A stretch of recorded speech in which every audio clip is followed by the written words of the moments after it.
جو لوگ بے نماز ہیں اور بے نماز بھی اس طرح ہیں کہ وہ جماعت کو کوئی اہمیت نہیں دیتے،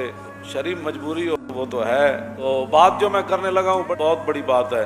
اگر کسی کو سمجھ آ جائے کہ فاروق اعظم رضی اللہ تعالیٰ عنہ کو اگر بر وقت صحابہ اٹھا کر گھر لاتے، بر وقت علاج معالجہ ہوتا، یہ تو اللہ کی تقدیر ہے، اس کی میں بات نہیں کر رہا، لیکن جو بظاہر اسباب ہیں، بر وقت حضرت عمر کا علاج ہو جاتا تو ممکن ہے حضرت عمر بچ جاتے یا کچھ دن اور امت کو فائدہ ہو جاتا، لیکن حضرت عمر وہاں آپ کا پیٹ مبارک کٹا ہوا ہے، خون بہہ رہا ہے اور جماعت بالکل تیار ہے، تو نہ مسجد میں افراتفری مچی، نہ کسی نے جماعت کو چھوڑا، اور 2 صحابہ کی لاشیں بھی پڑی ہیں وہاں، لیکن حضرت عمر نے عبد الرحمن بن عوف صحابی رسول کو فرمایا کہ آپ کھڑے ہو جائیں، مجھے یہیں زخمی رہنے دیں، آپ نماز با جماعت پڑھائیں۔ بس اگر کسی کو سمجھ آ جائے تو بہت بڑی بات ہے، اتنا بڑا نقصان ہو رہا تھا، لیکن حضرت عمر نے فرمایا نہیں، جو رسول اللہ راہ دے کر گئے نا،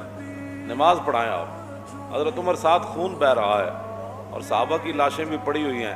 لیکن جماعت نہیں چھوڑی گئی۔ اور آج مسلمان ہر چیز چھوڑ کر جو ہے وہ چاہتے ہیں کہ مسلمانوں کو عزت ملے، ایسے نہیں ہوگا،